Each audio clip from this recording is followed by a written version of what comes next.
Hello అండి, welcome to Subbamma గారి వంటిల్లు అమృతంతో విందు. ఈరోజు మన ఛానల్లో ఈజీ అండ్ సింపుల్గా 20 మినిట్స్లో అయిపోయే బీరకాయ కర్రీ ఎలా చేయాలో ఇప్పుడు చూద్దాం. ముందుగా ఆనియన్స్, పచ్చిమిర్చి కట్ చేసుకొని పక్కన పెట్టుకోవాలి. బీరకాయ పొట్టు తీసి ఇలా చిన్న ముక్కలుగా కట్ చేసి కడిగి పక్కన పెట్టుకోవాలి. ఇప్పుడు ఒక ప్యాన్లో ఆయిల్ వేసుకొని హీట్ అయిన తర్వాత ముందుగా మనం కట్ చేసి పెట్టుకున్న ఆనియన్, పచ్చిమిర్చి అందులో వేసుకొని కలుపుకుంటూ ఒక 5 to 10 మినిట్స్ వరకు ఫ్రై చేసుకోవాలి. ఆనియన్స్ ఇలా ఫ్రై అయిన తర్వాత అందులో కొద్దిగా పసుపు వేసుకొని కలుపుకొని ఒక 5 మినిట్స్ ఫ్రై చేసుకున్న తర్వాత ముందుగా మనం కట్ చేసి కడిగి పెట్టుకున్న బీరకాయ ముక్కలను అందులో వేసుకొని టేస్ట్కి సరిపడా సాల్ట్ కూడా వేసుకొని కలుపుకుంటూ మూత పెట్టి సిమ్లో పెట్టుకొని ఒక 10 మినిట్స్ పాటు బాయిల్ చేసుకోవాలి.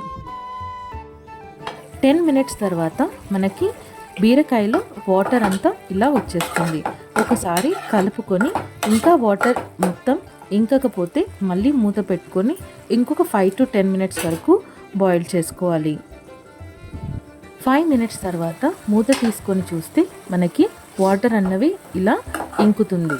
ఇప్పుడు అందులో మనకి కర్రీకి సరిపడా కారం వేసుకొని కలుపుకొని ఒక 5 to 10 మినిట్స్ వరకు సిమ్లో పెట్టుకొని కారం పచ్చివాసన పోయేంత వరకు ఫ్రై చేసుకోవాలి.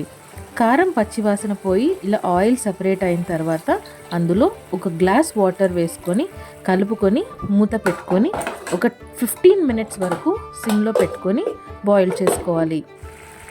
15 మినిట్స్ తర్వాత మూత తీసి చూస్తే కర్రీ మనకి ఇలా దగ్గర పడి ఆయిల్ పైకి తేరుతుంది. అప్పుడు మనం స్టవ్ ఆఫ్ చేసుకుంటే ఎంతో ఈజీ అండ్ సింపుల్ బీరకాయ కర్రీ రెడీ అయినట్టే. మీరు కూడా ట్రై చేసి టేస్ట్ ఎలా ఉందో తప్పకుండా తెలియచేయండి. Thank you so much for watching అండి. Please like, share and subscribe my channel. మళ్ళీ మరొక వంటతో మళ్ళీ కలుద్దాం. థ్యాంక్ యూ సో మచ్ అండి.